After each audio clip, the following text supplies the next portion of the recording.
So I could have said whatever I wanted to at that point because we weren't, oh man, I missed opportunity. It was a missed opportunity.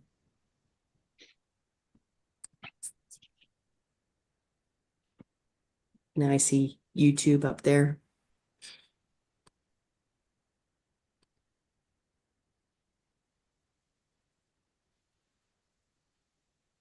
My apology to anyone who is looking at this in YouTube. We've moved partway through our agenda, and you'll be able to find the information in our minutes because I'm not going to try and recap the entire discussion here right now.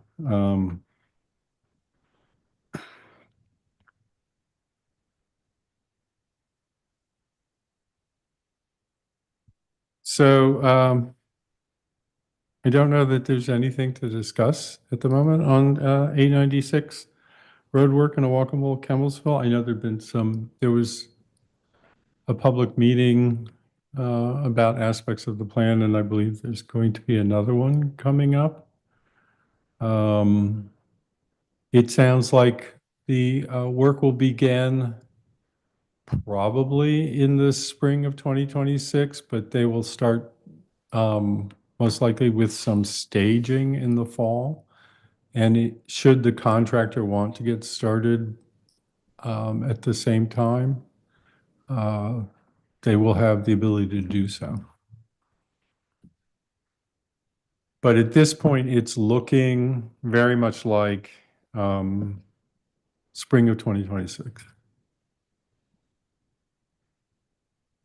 And that will be, depending how quickly they can proceed with it and whether they work on two major locations at once or not, it could easily take a year and a half to get finished.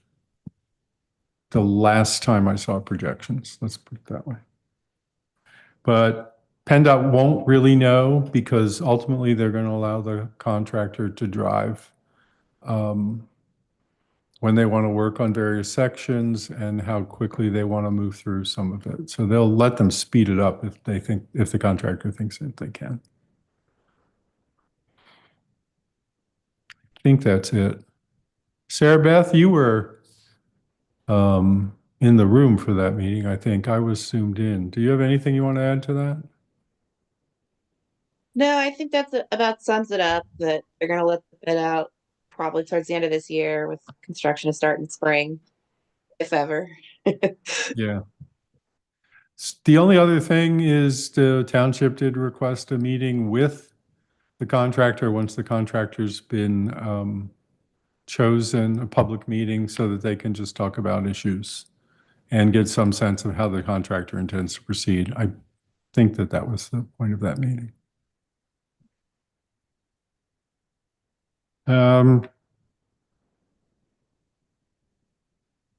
As for Campbellsville and Franklin history, no, there are no more brochures. Brochures are actually moving. I've been replenishing them in the post office for what it's worth.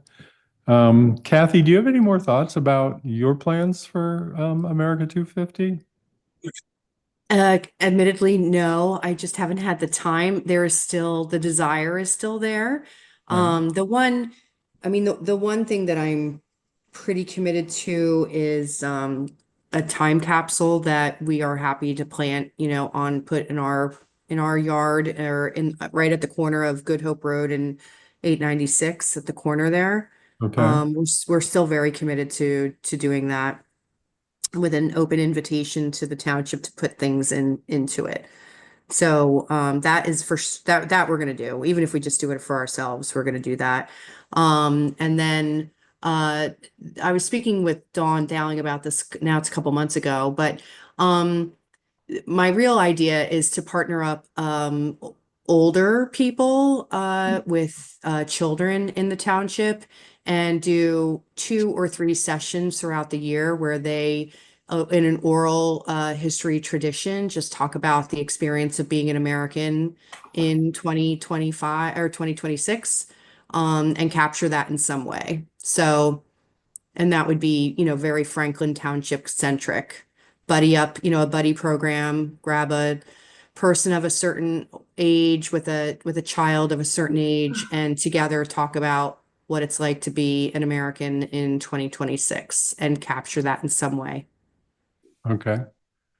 Um, yeah, in terms of more general things, I've suggested that the township basically consider devoting their fall festival to That's brilliant. Yep, that's a great yeah, it was idea. kind of a no-brainer, and there's no reason why we actually have to do this, anything on the 4th, because there will There'll be be so plenty of, much. yeah, exactly. And so Yeah. it just to move our celebration to the fall festival seems to me sort of reasonable approach. Um, I thought a Ben Franklin lookalike contest would be really funny at that fall festival where you don't get expert, there's a lot of professionals that dress up like Ben Franklin, but right, I thought a local contest about okay. that would be, fun. Yeah, maybe if we put a prize with a little oomph behind it, we could get Little, we could get, so I'm sure turnout. we can get donors, to put up money for Right. that. Yeah, that's kind of a fun idea. I like that. Yeah, and I would like to, since I'm involved with New London, doing talks, I would like to see maybe a series of talks focused sort of on the revolutionary period, whether it's on individuals or events or whatever, but just something harking back toward that period. That would be And great. and actually there's an old talk that was given when they put the historic marker up for Thomas McCain, because they actually Mhm. had to set about to prove that Thomas McCain was born in New London, in the part of New London that's now Franklin. And they did a lot of research. They drew up deed plots and stuff. So maybe we could recapitulate that. We have access to the original talk, and do some other related things. And we have a number of speakers, although one of them is retired, who have some focus on revolutionary figures in the sort of talks that they give. So that works too. And I would like to see if we could coordinate that also with not just New London, but maybe London, Britain. For them, it might be putting together a talk about Welsh Baptist settlement in the area, since that's so crucial to the fact that London, Britain exists as a separate township. Cool. But yeah, so I've attended those 250 meetings with the yeah, county, and there are lots of interesting things. There's another idea, the longest dinner tables with the Cown Township Commissioner. He and I have been talking about like the longest table where, to find a venue somewhere in Chester Mhm. County, or mostly a field where, people can bring a box dinner or box lunch and just try to lay out like a Guinness World Book record type thing where people picnic, at the same place at the same time. Sometime Mhm. in 2026 was another idea. And, Matt and I would offer our farm could be one of them. Was something that I've been talking with him about. He just bought a beach house, so he's been hard to find lately, for good reason. Is this Yeah, the but fellow up at go ahead. Cowan? You're talking about the guy up in Cowan Township? Yeah, Mark Yeah. Evans. Yeah, Yeah. and he's Yeah, he and he comes out did of a sort of New York area publicity kind of he background. yeah, he was a musician. I think he had like a or and a what is it when they write musical scores? I think he has had a couple of songs in movies Right. that he's written and stuff. He's an interesting character. I really enjoy him. And his, commitment to historical preservation in Cowan Township is pretty high. Yeah. They've done a lot at some farm up there. Mhm. And they've done this like gathering where people, just have a meal together in this Mhm. historic spot. So, just kicking around something like that. I know Matt and I are very committed to doing at least committed to doing the time capsule, and I'm personally committed to doing one other thing to celebrate the 250th anniversary, whether that's the oral tradition thing or this longest, dinner table thing. Mhm. I still think it would be nice to go down 896 and see as many houses as possible with some kind of bunting or, flag or some kind of recognition, at least during the summer of 2026. I'm still kind of in love with that idea also. Yeah, that was one I was sort of thinking about where we could get, and I amassed a sort of small collection of historical flags, so that at least maybe in the village, we could get the Yeah. village outfitted with something like that. So, That- um, I'd be which is happy to more of talk to, a visual yeah, kind of thing. yep, yep. Yeah. I've talked to a couple of neighbors in the village there, and there's some appetite for that. So I think historical flags would be really lovely, on a few weekends and in the summer, making sure that they wouldn't be ruined or, they'd be okay flying. But I think that'd be really nice. Well, luckily they weren't too expensive, That's but good. but it's true. I would kind of like to make sure I end up with the flags I started out if possible. Yeah. Yeah, we have some from my grandfather from the 20s, 30s, and 40s that we take great care with that we used to, we'll put out on the holiday and then put them right back in. Yeah, these are reproductions. Oh, So okay, gotcha. the Oh, so same they value is not at risk, but the effect is very similar. And yeah. they're polyester, so Okay, cool. yeah. Does anybody I else? guess before we move off this topic, Yeah. Paul, I didn't, because I didn't know if maybe later this year we could have a hard meeting with an agenda that's more dedicated to really putting more of these things into action or rule them out. I'm up for that. Okay. Um, yeah, I really think that certainly we should have some of these ideas firmed up by September or so, Yeah. because we want to know what we're doing in 2026.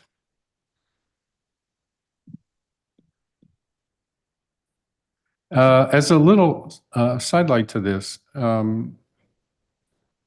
so London Britain is having its 300th anniversary this year, and they are planning a day in the park, either in the summer or in the fall. They're just starting to get to the planning stage. So at some point, that's going to happen, and that will be a nice event in a neighboring township. And I may just be helping them produce a few brochures or something as part of the Historical Commission outreach to neighboring townships. Not much. Does anybody else have any comments on this before we move on? Okay, hearing none. There's no update with respect to the website or township history, nor at this point is there much in the way of update to identification of historic resources in the Big Elk Creek State Park, except for one small detail. I had a back and forth with Rob Campion, who is the head of Big Elk and White Clay, the other day via email. I was trying to clarify park acreage for something I was reviewing. And he mentioned that he wanted to know if I had any information about some bridge abutments that were on the Big Elk south of Strickersville Road. And so I said I didn't, but I looked at the maps and then I asked him exactly where he was seeing these abutments. And so what I discovered is prior to 1860, there was a road that crossed the Big Elk. Whether it did it as a ford or a bridge, you can't tell from the map. But it was in a different location than Rob's Bridge, and a significantly different location. So I have to get back out there and see if I've got the remains of two bridges possibly on the Elk south of Strickersville. Anyway, he's seen some abutments, and I've got the location, and then I've got a map that's more than 100 years old that tells me there was a bridge somewhere else. So we'll see what happens. Um, Paul, do you recall that there's a Willie DuPont bridge that's kind of in the middle of the stream? Is he talking about that? It's It south. could, so that's that was his question, and I don't know it. See, I'm not familiar with the Willie DuPont bridges. Is that one below the Striggersville Road Bridge? Yes, it's south. Okay, South, and it's kind of, I recognize it because it looks like the other Willie DuPont bridges that kind of go over the road. It's kind of a cement, steel kind of combo. And I have no idea. This is what, when we first started last year, was it? When we started to like tour that whole thing? I saw it, and thought that's Yeah. interesting. I don't know if it's still there with all the rain and all the stuff that we've had. I haven't been back there. But there I was one think there. it It is. was twisted and it was in the middle of the, wasn't really an abutment. There was kind of a twisted wreck in the middle of the stream. Okay. Creek. Well, I have his location and I have mine, and so I'll have to go take a look and see what's there, but I'll keep that in mind. Thanks for that, Nan. I don't really have a good sense of what Willie DuPont, put in there and what survives, except for, what I can see when I stumble on it, essentially. The Willie Um, DuPont might show up in historic aerial photos. Yeah, that was my plan. What I can tell you is that I did look at the 1937 photo, and the odd thing is there appeared to be a sort of what I'll call a farm road leading to the creek, but it seemed to be, if I recall correctly, more in the direction of the spot where I saw the pre-1860 bridge, of all things, and when there was supposedly nothing there in between. So I haven't looked at anything post 47 or 37 that the earliest one is? But the one I was looking at was the earliest of the set of Penn Pilot aerial photos. So I have to dig out the other ones. The problem is, I could not tell from the photo if there was anything across the creek, because you could just see this farm road leading toward the creek, and then the trees get very dense, and it makes it very hard to figure out if there's anything there. So I'll have to go back, and that will be something I'm going to do as well when I get around to that. But given the fact that I'm supposed to be reading a chapter on the Lenape for Tim Barnikov and then reviewing a article on the Delaware Arc for David Hawk, it's going to take me a little while to get to that, and both of those are already overdue. So I believe I'm retired.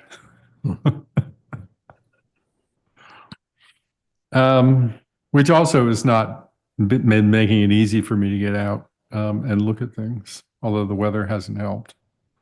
You could also ask Emily Kilby. Yeah, that's a good point.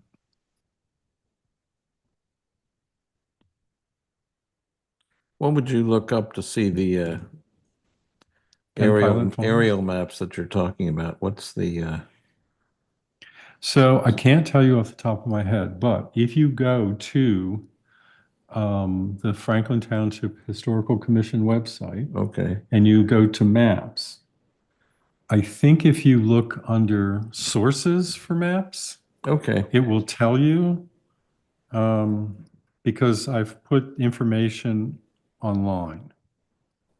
Okay. So let me just see here. I might actually be sort of on the site. This is Franklin. Okay, so if we go to maps, so if you go down, all the way down to the bottom of the maps, and it says historic maps online. And then the second paragraph deals with historical aerial maps. Oh, okay. And it has a hot link to the historical aerial viewer. Good heavens. which should take you there. So then you have to like pick layers and you have to zoom in.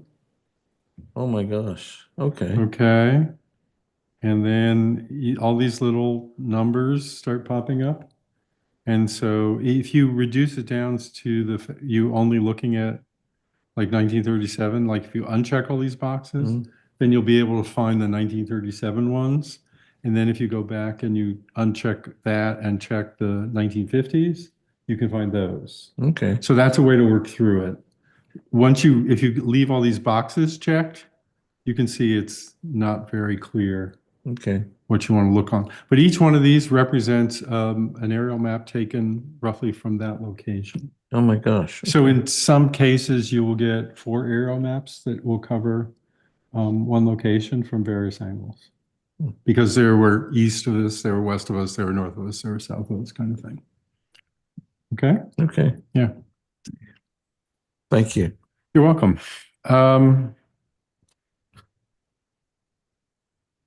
Okay, talks and training. So coming up, we have a talk in New London. Is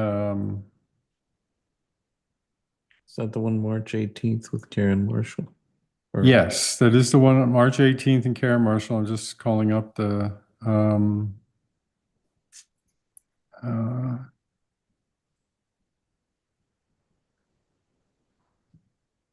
see if I can see. That's a Tuesday. Yeah. Yeah, New London was originally meeting on the second Thursday at 7.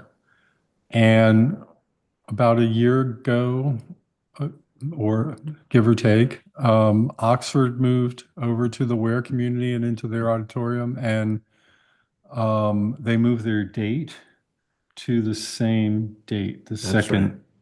Tuesday, though they may meet more often than we do in New London. And so in order to avoid a conflict, if somebody wanted to go see one or both of them, we decided that we would move our date to the third Tuesday. This took a lot of figuring out what worked for the members of the board. And we did send it out to everybody, and we didn't get any negative responses. It's sort of unfortunate because we've been meeting on that date for a decade. But Oxford is a lot bigger than we are, and I don't know what determines when they're actually meeting. But I have to assume that some of that has to do with their ability to meet in the new facility at a certain time. Nobody has, but I have asked Blair Fleischman, who's associated with the Oxford Area Historical Association, and she and her husband have sponsored some of the talks, that if they move their date again, they give us a heads up. Because it for us, it's a problem. So give me a second. And so the upcoming talk that we're co-sponsoring is entitled The Soldier's War, Understanding a Father's Silence. And Karen Marshall has written a book on her father. I think I've talked about this before, but I'll recap it should somebody be listening in. After her father died, she discovered a sort of, it's not a journal, it would be a description basically of his experiences in the Army up until that point. He was in early 1945. He had come back to the States in early 1945 after he'd been wounded twice, and somebody has suggested that it was he was among soldiers who were brought back to help with bond drives. But Karen doesn't know whether that's the case or not. His aunt told him that he ought to write down his experiences, and he did. It's not so much, it's as much about the adventures of a young man in Europe as it is about the war. but it's still very engaging. And her father had what has turned out to be the second volume of Heinrich Himmler's personal copy, the first volume of the 2-volume set of Heinrich Himmler's personal copy of the Mein Kampf. Through a long series of misadventures, she eventually gave it to the Holocaust and Jewish History Museum in New York City, which happened to have the second volume of the same set. She got the book authenticated by the same professor who had authenticated the second volume. She looked into selling it. They weren't looking really to profit from it, but they really didn't know what to do with it. Anyway, they found an appropriate home for it. In the process, though, of doing that, the individual associated with the donation of the other volume suggested to her that her father's story about how he acquired it was a lie. This led Karen to want to research what exactly might have happened and could she find out anything that would back up her father's story. In the process of doing that, she got in touch with the Association for the 4th Division. Originally, there was a separate 22nd Infantry Regiment Association, but as the members dwindled, they were sort of folded into the larger divisional association. Got a lot of help there, got a lot of histories, was able to sort of trace her father's regiment's course across Europe so that she could supplement the information that was in his sort of history of his own experiences in Europe. And basically, to make a long story short, there's no reason not to believe what her father told her. There's enough written evidence from letters he wrote, and she can place him where he said he was. But in the process, she's actually written a reasonably engaging book, which for a first-time effort is a pretty impressive piece of work. She'll be there. She'll have copies of her book with her. And I think I sent out to everyone information on the talk. It might be a pretty good talk. And then in May, at the moment, we're hoping to have Liz Lawrence talk about what she's doing with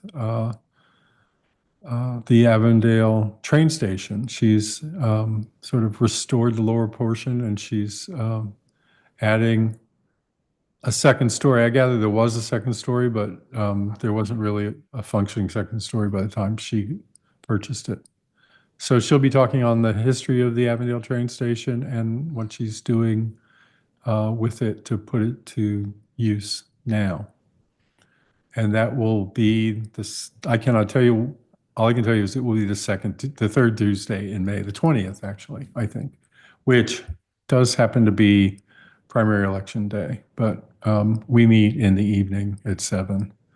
So there shouldn't be too much conflict for most people, I hope.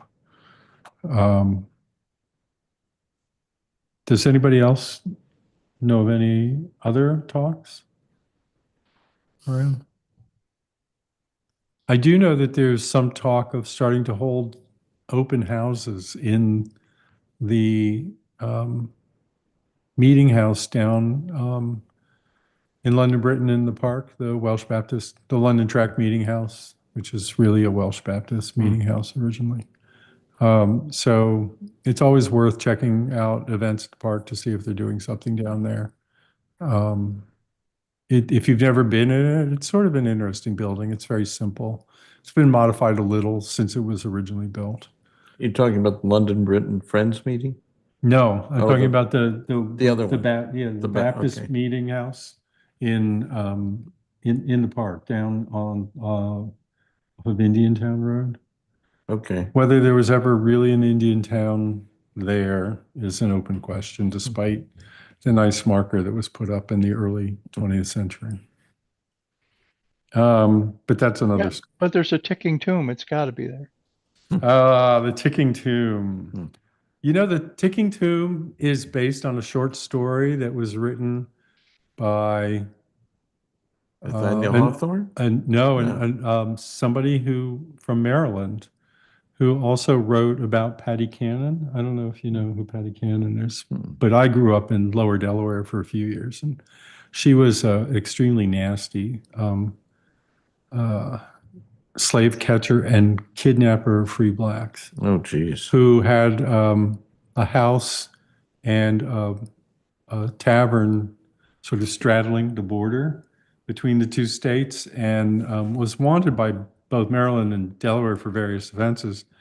But they were never really able to capture her until they basically coordinated their efforts. And so she couldn't jump across the state line in order to escape them. And she committed suicide by poison in jail. So she's an interesting history figure in Delaware. What does that have to do with the ticking tomb? The same author who wrote the original story that gave rise to the Ticking Tomb also wrote about Patty Cannon. He has a whole series of stories that are sort of, I think they're in a book called Tales of the Chesapeake. I realize we're not really on the Chesapeake up here, but he's responsible for the legend. It's not a legend, it's a short story. And it was written. I didn't read anything about it. I went down and listened to it. Did you really? Yeah, it You heard it definitely tick? exists. Absolutely, it exists. Well, that's probably a water leak dripping into the tube. So Yeah, I've but never. it's cool. Yeah. Well, I'll tell you something. Alan Jones, who's involved with the New London Area Historical Society, told me that at one time there was a older gentleman who would take people down to see the Ticking Tomb, and he would get kids to put their ear on the stone, and he would palm a pocket watch and place it on the stone. It's a flat stone. I'm sure he did it. It may also drip, but he was probably not going to rely on natural events for the ticking. Okay, so my ticking tomb is in the cemetery. Yeah. No, it is. I Okay. agree. We're all And talking yeah, about. he wasn't there, so No, I I'm heard not it. saying. I heard it. Okay. So I don't So know. I've never heard it, and sometimes they point out different ones, but it's always one of the flat tombs. That's the flat topped. Yeah, tombs. no, Yeah. I mean, yeah, there was no, yeah. But it Yeah, was- that's it was cool. interesting. Okay. Yeah, I came to the same conclusion. It was, there's some water dripping down there, Right. but it was like, that's pretty cool. But the story is that when Mason and Dixon were in the area in 1764, Mason was working on a very small chronometer, one that was unusually small. And there was a woman who was selling. Now you're just ruining it for me. You're just all right. ruining it for me. Well, this is the story that they tell. I guess you have to read the story. Anyway, the story is that a kid swallowed the pocket watch, and that's what continues to tick. Like the crocodile in Peter Pan. Yeah, exactly. Except it continued to tick even after he was buried. Oh, dear. Yeah, apparently it was a self-winding watch. My adventure didn't require any reading or homework. I just went down and listened to it. That was it. Okay. No, I've never attempted to listen to it. I know about the story that is the origin of the broader myth. It may be that this author, who I think went by the pen name of Gann, adapted a known fact about a tomb and built a story around it. Yeah, maybe. Yeah. Edgar Allan Poe, in some versions of his visit to Newark, is said to have visited the tomb.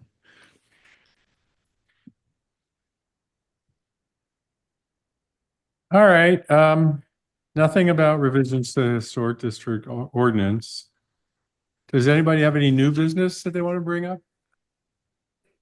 No? Okay, so there being no And public. Liz and no- Lawrence did get back to you, right? I never, because I So never heard from her. it's a little bit of a comedy of errors. I got involved with doing stuff for my dad, and then I got sick. So I didn't call her quite as quickly as I thought I would, but I've basically called her this week and she got back to me promptly and we're good to go. So thank Okay. you. I'm going to guess that the email that I tried was dead. She said, for what it's worth, I mean, I don't think I'm giving away anything out over the internet. She said that that was probably her old email that she doesn't check very often because it's full of junk. Yeah. So. Well, as long as you got a hold of her, good. Oh yeah, no, I did. The phone number was great. That worked very quickly. All right. So it's 8:05 and we can adjourn the meeting. You want a motion? I'll make one. No, I know that they No, we do don't that need one. sometimes, but I don't think you need a You can motion. do as an executive. You Right. can just adjourn. You're in charge. You want something more democratic? You were elected president. No, I don't care. No, actually, it's chairman. Oh, that's right. Chairman, sorry. Yeah, it's more of a Sorry, communist party. Mr. Chairman. Yeah. All right. I hope you all have a nice evening. I will get in touch with Bob Magnus and alert him to what we're planning to do on the 13th. If anybody else wants to come out and join us, we'll be up there at noon. And there are under 20 headstones, but there are a lot of graves that are marked with just sort of what looks like a knob, most of it's underground, of a sort of dark gray stone. And you see one, it looks like a stone, but when you can see a whole series of these in a row as you can, you realize that these were used instead of headstones by people who could not afford a formal headstone. So they still marked the graves. They just did not use what, for lack of a better term, I'll call it a manufactured headstone. They used a natural headstone, which is, it's interesting. I find it kind of a moving experience to be up there. Good night, everybody. Thank you. Thank you. Good night.